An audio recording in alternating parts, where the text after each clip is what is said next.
have a feeling that I'm going to be listening to this album on repeat forever for the rest of my life.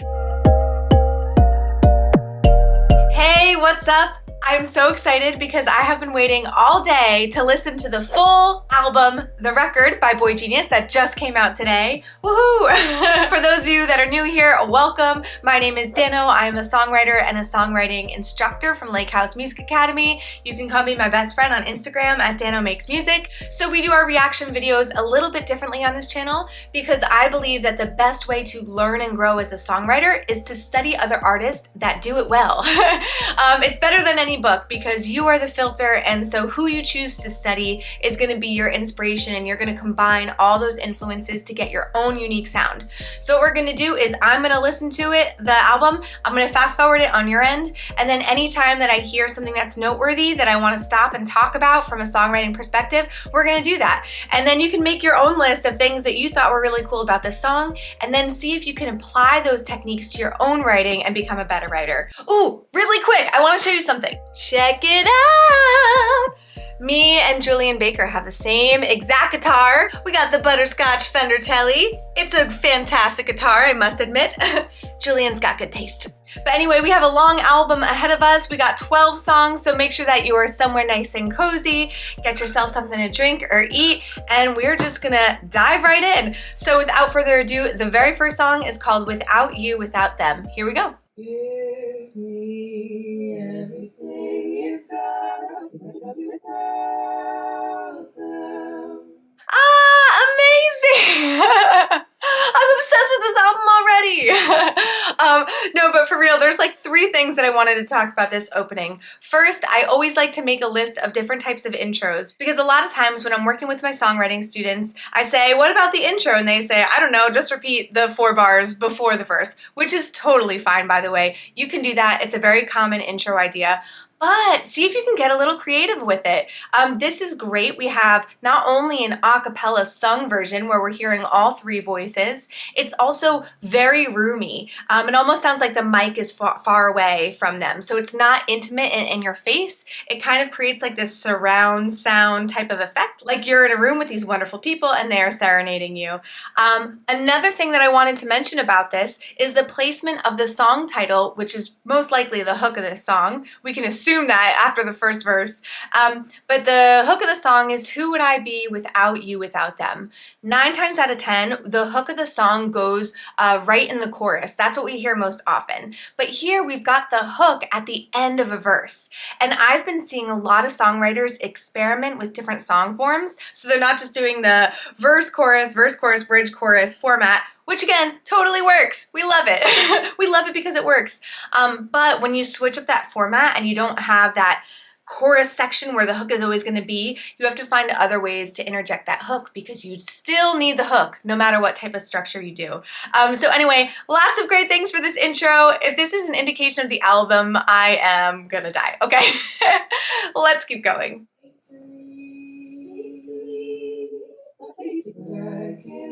So another thing that I want to mention here is there are a lot of imperfections in these vocals, which I love, okay? I can't tell you how much I love it. A lot of times that I'm working with students, if something isn't absolutely perfect, they feel like they have to do it a million times and they have to like make it sound auto-tuned because that's how good their voice is. And I'm telling you, and I say it all the time, perfection is sterile. Perfection is sterile. Yes, we want to present our best work and we want to be the best artist we can be, but if you try to be perfect, you are going to get rid of all of the unique authenticities that make you unique as a songwriter. And this is why a boygenius is so amazing, okay? Because they left those imperfections in there because they know how beautiful they are. And I love it. I love it. All right, let's finish out this song here.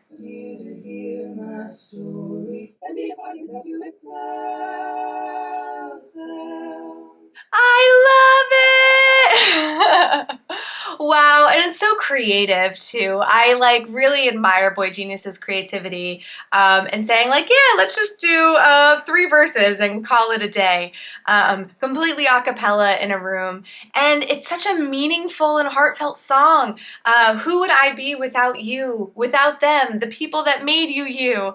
Yeah, it's a really powerful message. I love it. Oh my gosh, I'm the happiest person on earth, and that was just the first song. All right, let's dive right in. Number 2, $20.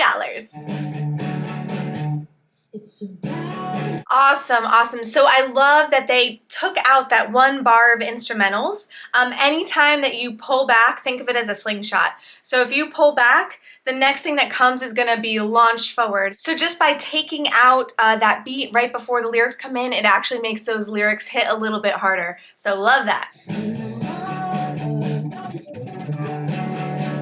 Also, I think this song is in 7. Let me check, but yeah, I think this is in 7. I think it's 1, 2, 3, 1, 2, 3, 4. If you don't know a ton about meter, don't worry about it. What you can do is just count along to the song and just count what feels naturally. Most of the time, the songs that are on the radio, most of the time count to 4. So that's the most common. Some second common ones are counting to 3 or 6, but most of the time it's like the same number all the time. So in this, at least I think I was counting 1, 2, 3, 1, 2, 3, 4, 1, 2, 3, 1, 2, 3, 4. And it kind of gives that feeling of like skipping a beat because we're so used to hearing 1, 2, 3, 4, 1, 2, 3, 4. So I'm pretty sure that this would be 7. If you add 1, 2, 3 plus 1, 2, 3, 4, 3 and 4 is 7. So that's what the meter would be here. But let me just listen and double check and make sure I'm not going crazy. 1, 2, 3, 1, 2, 3, 4. I should mention, if you don't think about meter when you write, you're probably writing in 4/4. You're probably always writing a 4. Challenge yourself to write a song in a different meter, even if it's counting to 3. And you'll see that those songs just have a different feel to them. And you can add a lot of variation between your songs just by changing the meter and experimenting with that. So definitely try that. And so then right there, the meter shifts to 5. They're just going all over the place. I love it. No fucks at all. All right, so we're gonna count. So you can hear it actually switches a few times throughout the song, but here it goes to 5. So let's just listen to that. 1, 2, 3, 1, 2. 1, 2, 3, 1, 2. So what I love about this lyric, run out of gas, out of time, out of money. It actually is using productive repetition of the word out of. A lot of times when we think of productive repetition, we think of like repeating, the hook in the chorus twice or something like that. But you can actually do productive repetition within a line. It literally just sounds cool to do. So even if you're just doing a little bit of repetition within the line itself, try experimenting with that. You get some really fun lyrics, so I love that. I love that here. So then here it's in 6/8. 1, 2, 3, 4, 5, 6. I love Phoebe screaming at the end there. If you haven't seen it yet, go on her Instagram. She recorded herself singing this part or screaming this part without anything in the background. It's amazing in every way.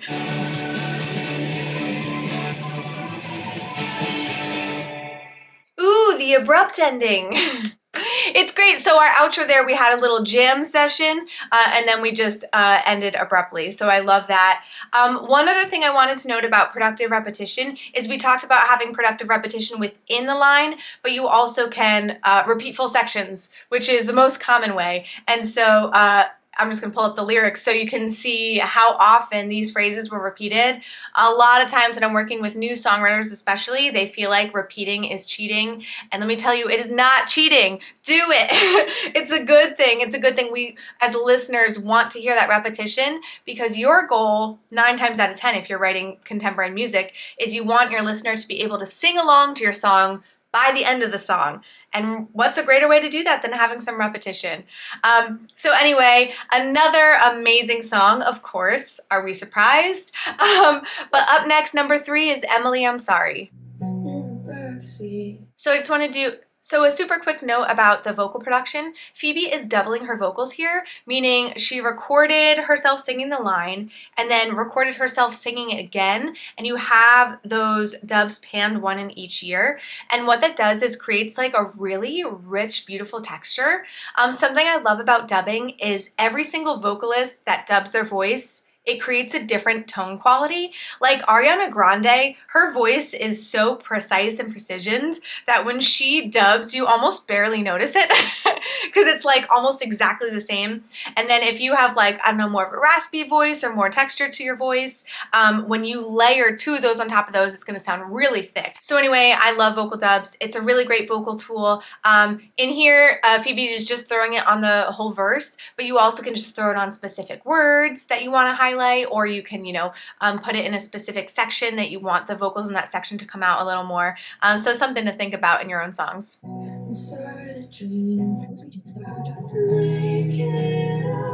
So I love Phoebe's voice. Who doesn't love Phoebe's voice? But especially in this context, it's very effortless. A lot of times, especially people that are known to be vocalists, are belting and they're being loud. I'm very guilty of this myself. But what singers need to remember is that your voice can do a lot of different things, and you want to make sure you're picking the right thing for your voice to do to convey the right emotion. This is Emily, I'm Sorry. It would be very different if Phoebe was saying, Emily, I'm sorry. That would be like a pleading, heart-wrenching sorry. But this is like a very like intimate, almost like heartfelt, like, I'm sorry. So the way you perform your vocals in your song is really important to help convey the emotion that you're trying to tell with your song.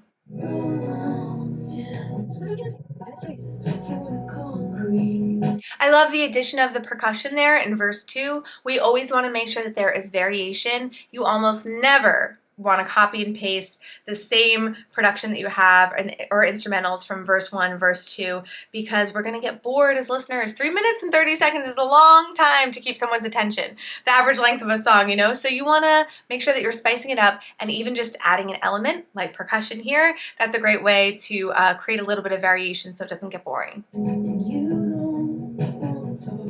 So I want to talk real quick about that rhyme, and you don't want to talk, just take me back to Montreal.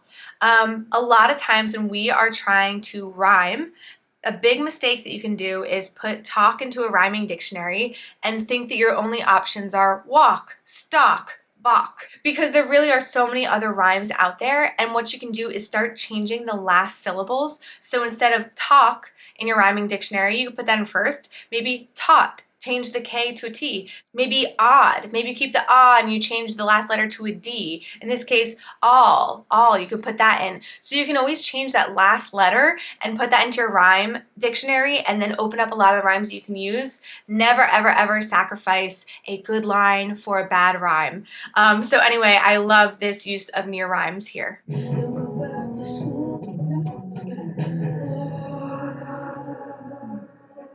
Amazing!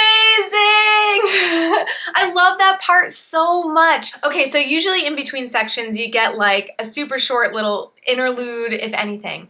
But the last line on this is, and just get lost. And all of a sudden the music stops for a few bars, and we have these like sounds that kind of portray the feeling of being lost. It's amazing. It just like immerses you into the song. And yeah, I just love the creativity and how these songwriters and producers are getting the message of the song across in the final production. I love the background vocals here, so they are repeating what Phoebe is saying after what she's saying. If you're someone that loves harmonies and background vocals, like I do, I'm a total nerd about this, start writing a list of what some of your options are, because when you have your song and you're like, I need background vocals, what should I do? Should I do oohs, ahs, call and response? So you can sort of start a collection of the things that you really like. That way when you go into the studio to record, you can say, I want to do what boygenius did in Emily, I'm Sorry, and have kind of that repetition of the vocals in that background layer after the main layer is performed.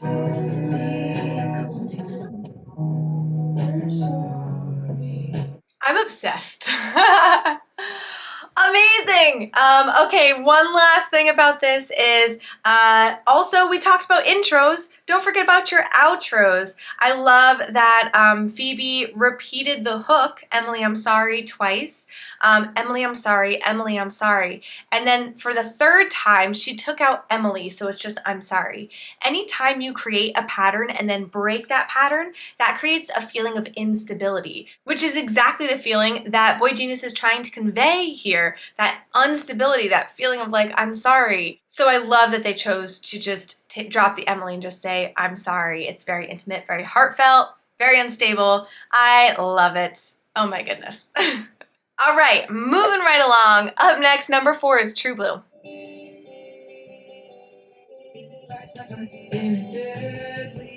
Another example of vocal dubbing here in the verse.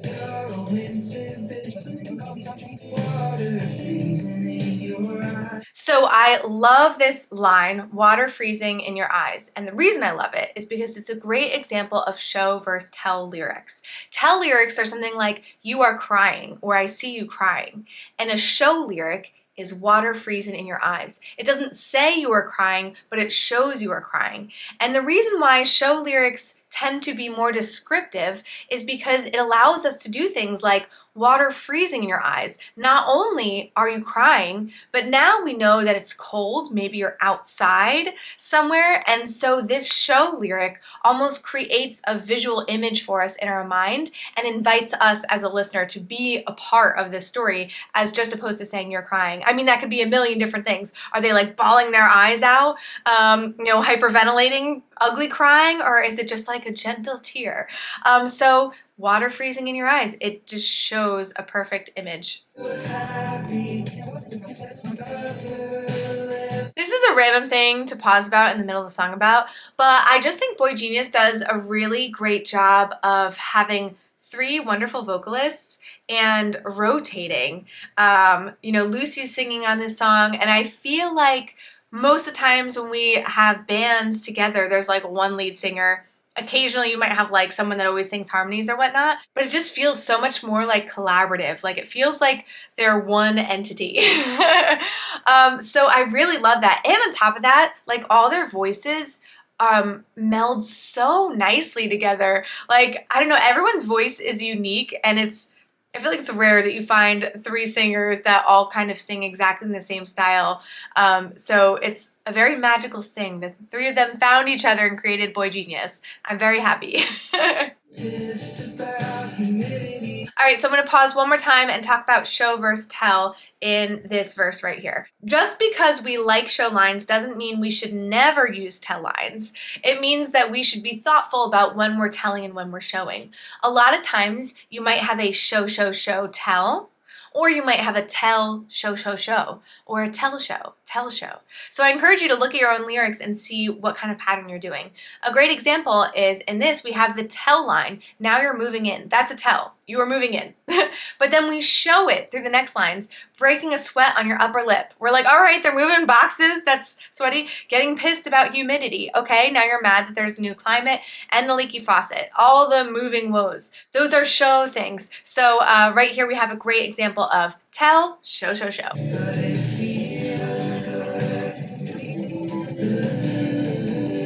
Amazing. So I love here how the first time the chorus came around, it was only 2 lines. It was only the first 2 lines. And now the second time the chorus comes around, we get the full chorus. And for the very first time in the song, we get the title of the song, True Blue. We haven't heard that yet. So I absolutely love how boygenius chose to hold the title of the song from us and hold the rest of that chorus from us and make us wait until halfway through the song to get it. So really cool, creative idea.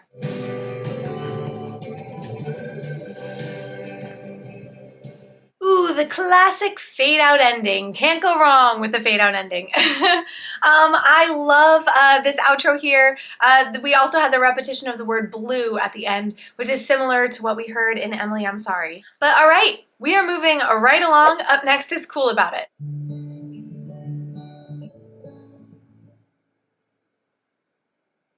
Do you hear the slingshot? They paused right before those vocals came in. So this is now the second time that they did that in this album. Very cool.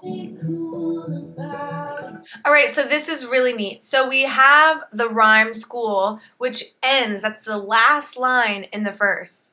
And then the keyword of the next line, I'm trying to be cool about it, rhyme. I guarantee that was an intentional choice when Julian was writing this song. A lot of times we think about rhymes, we don't think about how we can take a rhyme and carry it over into the next section of the song. And here's a great example. So play with your rhyme schemes. It's really cool. I know I'm lame, I'm sorry.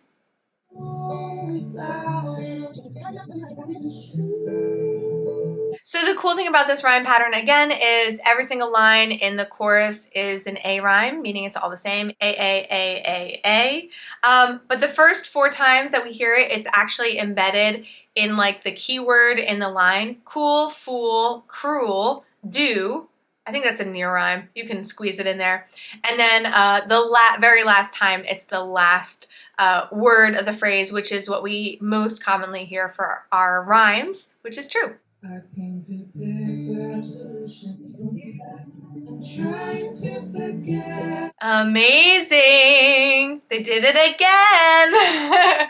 So the last line, test, rhymes with forget, the keyword of the chorus. And then we got forget, sweat, get, forget, and then we have true. So it's A-A-A-A-X. For the rhyme pattern in the chorus. But I love that they kept that pattern. Very cool.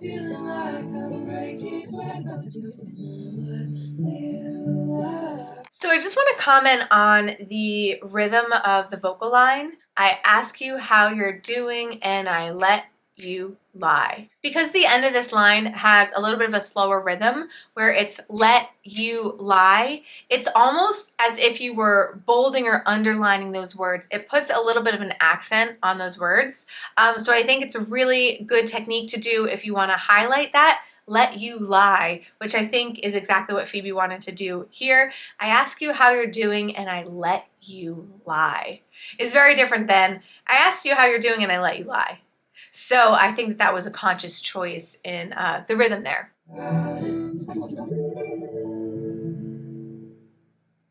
Ooh, so we got an unresolved ending there. It ends on the 5 chord, and our ear wants it to go to that 1 chord. And it doesn't, so it leaves us hanging a little bit on that 5. So very cool ending idea.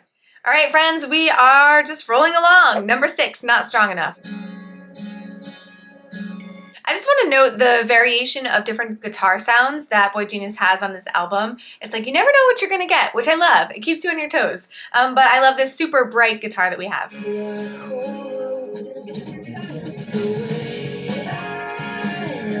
Amazing. So a lot of times my songwriting students will ask me, do I need to have a pre-chorus in my song? And the answer is maybe. It depends on your song.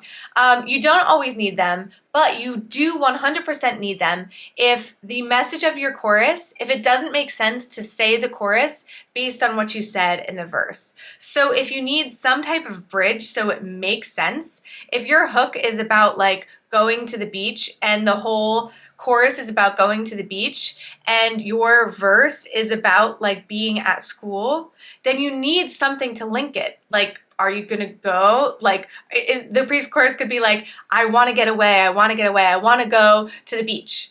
But so you need that link there. If the verse flows naturally into the chorus, you don't need a pre-chorus at all. And maybe you shouldn't have one because it's gonna interrupt the message of your song. And so this is a perfect example of not having a pre-chorus and it working well. So the very last line in the verse is, I don't know why I am. And the first line in the chorus is, the way I am. It leads directly into it. So if you were to put a pre-chorus here, it would interrupt that thought, and that I feel like would be an incorrect choice. Not that there's like incorrect choices, but it wouldn't help convey the message of the song that they're trying to get here. So love that.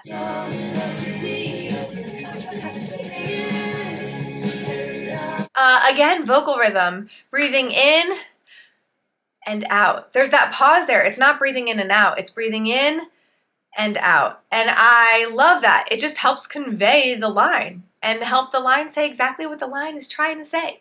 So be thoughtful about that stuff. Don't just slap on a vocal rhythm that works.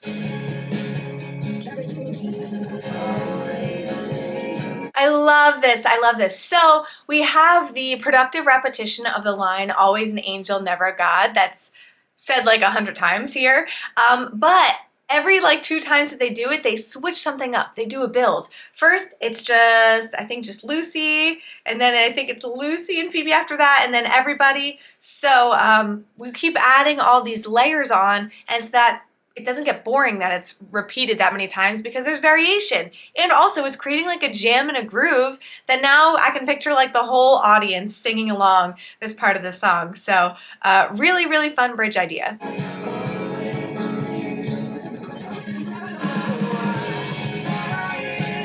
And I just love how this bridge developed from this soft, always an angel, never a god, to belting the last one, always an angel, never a god.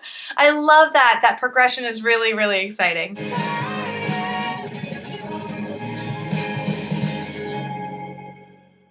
Amazing. I love it. We're in the second half of this album. I can't believe it. I have a feeling that I'm going to be listening to this album on repeat forever for the rest of my life. Okay, I know I'm lame. Up next, number 7 is Revolution Zero. Here we go. I love these ghosty sounds that are in the background, all these layers, and they also sound really far away. Like there's a lot of reverb, they're very distant. It's very like dream-like. I'm obsessed.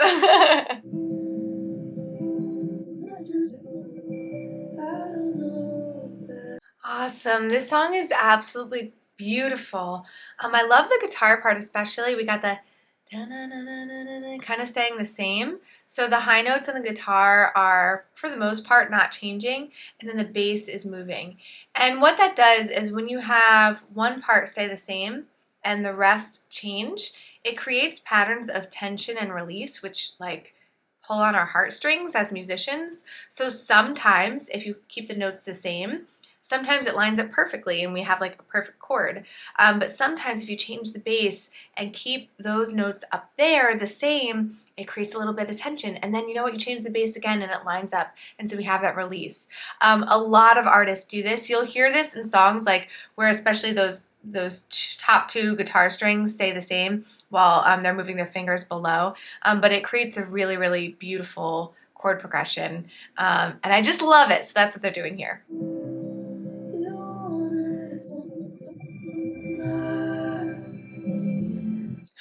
This song is really speaking to me. But something to note about the chorus is you don't have to repeat the same words in your chorus. And this is a perfect example. Chorus 1, if it isn't love, then what the fuck is it? I guess just let me pretend. And chorus 2, if you're not enough, then I give up, and then nothing is. And what I love about this is we still have the repetition of the if, so it's still posing a question in both choruses. But yeah, it's different. So if you're writing and your story is evolving and there's something that you want to say, don't feel tied to that chorus because you can always change it the second or third time around.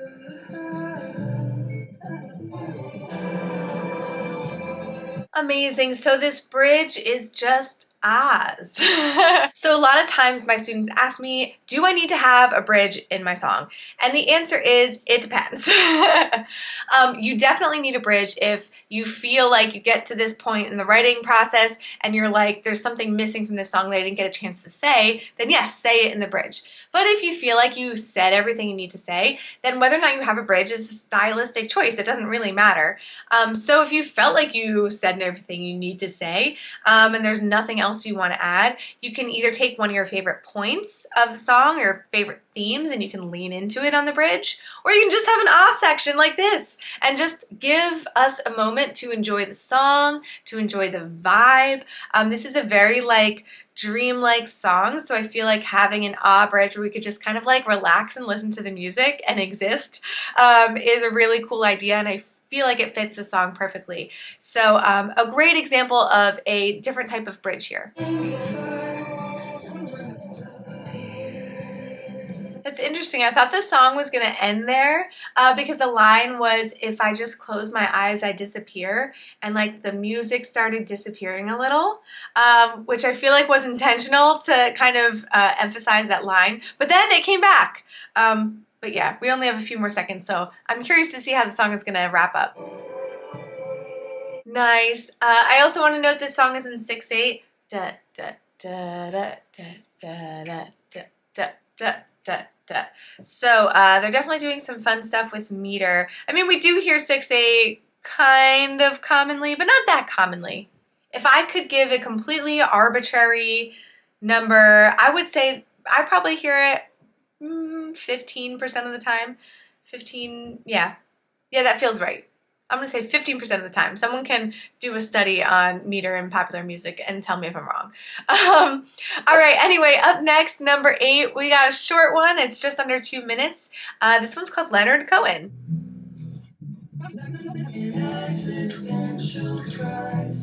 I love that. So did you hear how they emphasize the word existential crisis? Something I like to do with my own songs is if you print out the lyrics and think about like parts that you would bold, italicize, underline, highlight in your lyrics and see how you can emphasize them with your song. And this is a perfect example because I feel like they just really emphasized existential crisis through the production there, and also like pausing for a moment vocally on there. So super cool. Awesome. So I love this song for a few reasons. It's very simple in the content, right? So a lot of times when we're thinking about like what do we write a song about, and the answer is you could write a song about literally anything. Sometimes that can be overwhelming because it's like I can write about anything and there's too much to choose from. But what I love about this is this song is really based on like 2 conversations and that's it. And both things that were said. On the on-ramp you said, if you love me, you'll listen to this song. And so you take that one line that someone said and you turn it into a whole story just based on one line. It's very simple. And then the next verse is Leonard Cohen once said. So then the next verse is something that someone else said. So you can write an entire song off of such a simple thing as something someone said. And I think that sometimes if we think too deep about it and we try to get like the most meaningful, powerful song that's like deep, you miss the beautiful moments of life. And your job as an artist is to capture those beautiful moments and have people see the beauty in the ordinary. And I feel like that's why I love this song so much. It's so ordinary and so beautiful.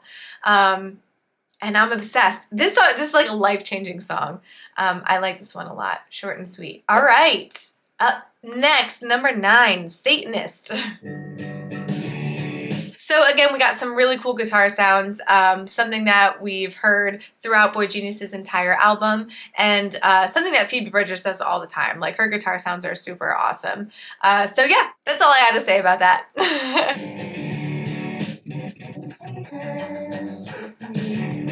So I love that we've got this line, will you be a Satanist with me? And then it's responded by a guitar part, an instrumental. So sometimes we forget that you can use your guitar or your instrumentals to kind of serve as like where lyrics would go and be like the melody line. Like you can carve space for them right in the middle of your verse or wherever you want to put it. So I really like that. Nice. So we don't get a chorus in this song, but I feel like the instrumentals kind of serve as the chorus. So we've got I've burned my cash and smashed my old TV, and then you got this instrumental part with the cymbal. So yeah, I feel like that fits really well. That serves the purposes of the chorus, and I just cut it off. But I do love how verse 2 starts with the line, will you be a nihilist with me? Because we get the productive repetition from the first line in the first verse, will you be a Satanist with me? It's not exactly the same, but the format is the same, will you be a nihilist with me? So it kind of gives us that continuity and kind of like that feeling of a hook for verse 2 coming up right now.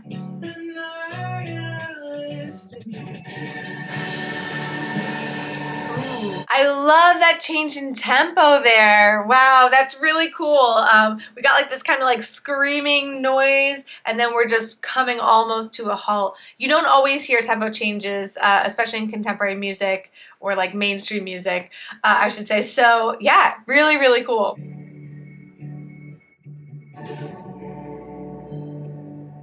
Yeah, I like that one too. There's not a song they don't like on this album, but this is a really great example. We talked about this way in the beginning, but how artists are kind of playing with that song structure. I feel like we're getting a lot more creativity on stepping away from that verse, chorus, bridge, chorus, song structure. This is a perfect example. So we've got verse 1, verse 2. You could call that AA, and then a B section at the end for our outro there. So there's really nothing that's off limits for song structure. You can do whatever your pretty little heart desires. Have fun with it, experiment. The hardest part is just finding ways to incorporate your hooks and make sure that it's catchy, which I think that they did really well in this song.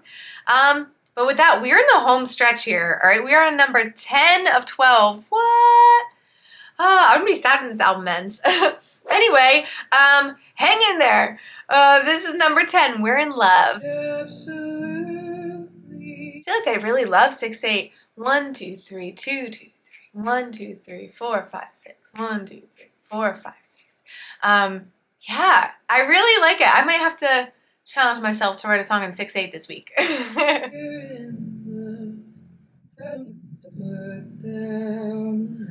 So when we think about writing melodies, there's really only like 3 big picture type of melodies that you can write. This comes from Martin Sutton, by the way. And the first one is a static melody. It doesn't really go anywhere because it kind of stays flat. We hear that a lot in pop music. Or we can go up and down, and any type of variation of ascending and descending. And then the third one is jump, like da da da da da da, or da da da da da da da da da da da da da. Anyway, those are all jumps. This is a really, really good example of ascending and descending melody. Lucy's melody here, it's beautiful. It just goes, it rises and falls. It's really, really beautiful. So I just wanted to point that out. Isn't it enough? Da da da da da. Golden fall. Da da da da da. Beautiful.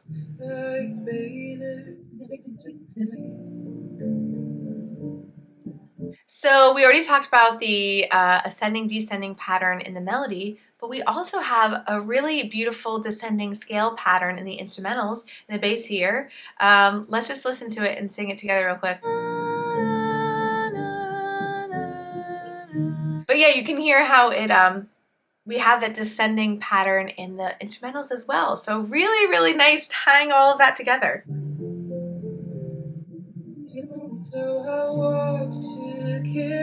So I love the addition of some strings in verse 2. Get that variation that we talked about earlier. We always need variation so our songs don't get boring. It's another example. We don't have a chorus that repeats. So I love it. You know, it just keeps the song really interesting. It almost reads more of like a poem. Yeah, that's all I have to say about that. But I love it. It's really creative.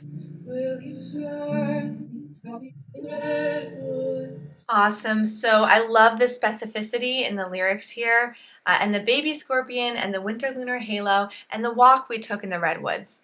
A lot of times I hear songwriters say, well, I want it to be general so that it relates to everybody. And I understand where artists are coming from, and sure, you may want some generality in your songs. But if you are specific to specific things like the walk we took in the redwoods, number one, now I have this image in my head of the walk we took in the redwoods. So if you said something general, and all the things we love to do together, sure, everyone does things together with their significant other.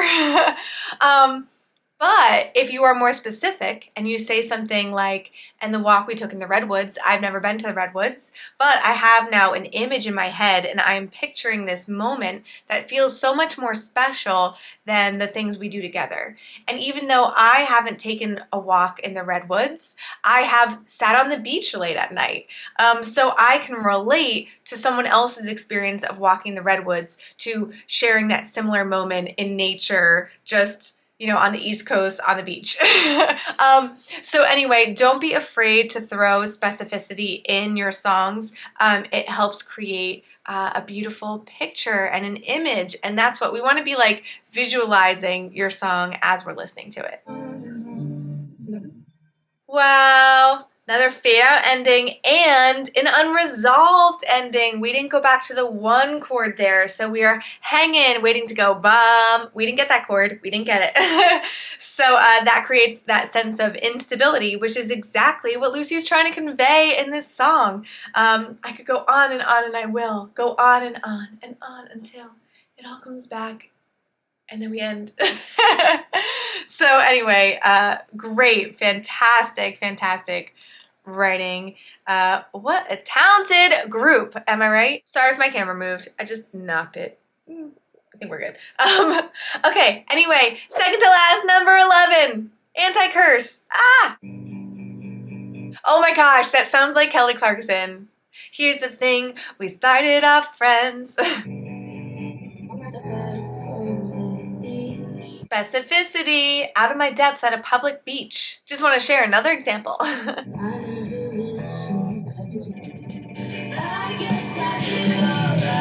I love the contrast there. So we have like kind of a chill isn't the right word, but not like a very energetic verse and pre-chorus here, and then the chorus comes in full out and the energy just picks up. So I love that contrast. Anytime there's contrast in a song, that's gonna wake your listener up and it's gonna make them pay attention. So really cool to do right for the chorus here. So there we have all the instruments pull out except for that kick, that driving kick. So that kick is keeping us going forward with that driving energy, but everything else is gone. So that again creates contrast to this like big, bold chorus that has a lot of stuff going on. Amazing! So we got the first verse. I was actually wondering where she was going with that.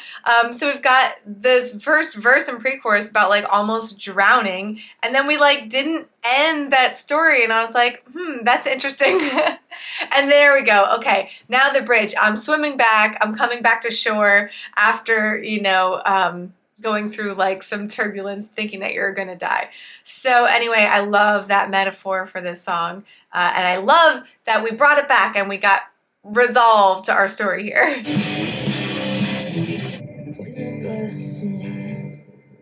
Nice. Okay, awesome. So another thing I love about this song is the title of the song, Anti-Curse.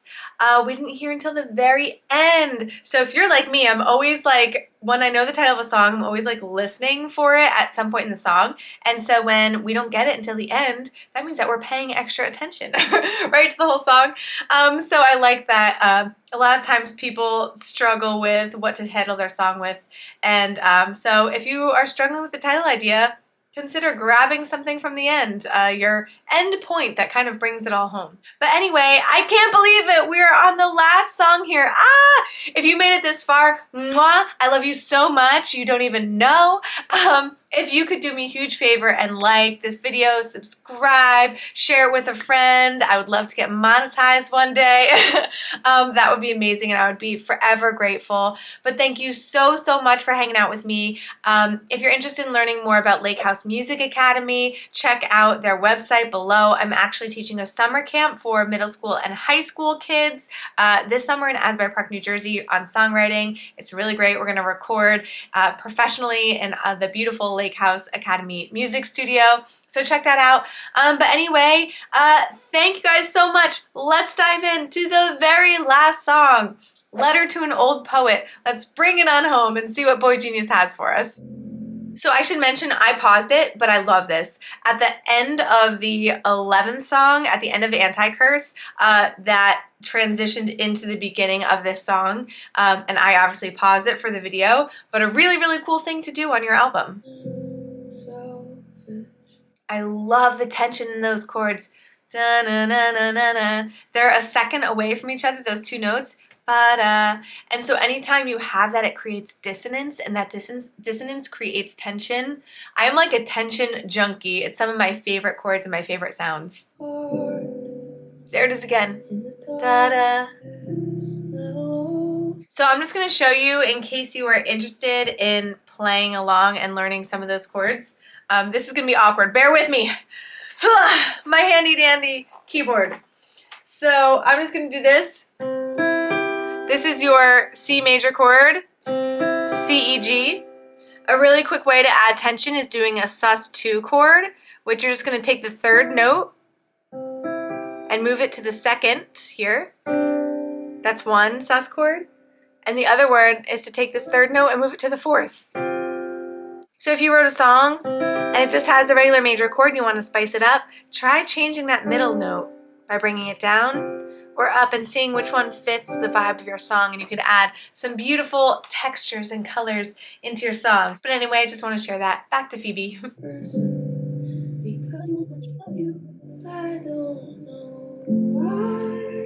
Okay, so I love the choice of where they put the harmonies in the song. And I love you, they put them on I, and then, and I don't know why, and on Y. So it brings out that rhyme of the I and the Y by throwing the harmony on there. Really, really cool. So I also love the variation in the instrumentals here. So we started with block chords, meaning you just press and hold in the first verse. And then to have some variation in the second verse, now they're arpeggiating, now they're moving. And so it's such a simple thing, but that creates variation, that creates an interesting song just by spicing up and changing the way the chords are played. Very simple, but very effective techniques.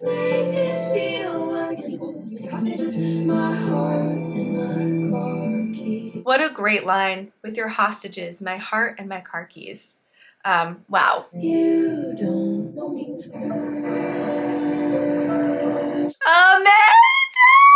Amazing! Wow, and especially on how they waited on the word waiting. I love when artists do that. I feel like I'm changed. I'm changed from having listened to this album. Wow. I'm almost speechless. So I feel like all these artists, Julian, Phoebe, Lucy, come together and just are creating really, really beautiful music for us to enjoy. And I'm so grateful to them.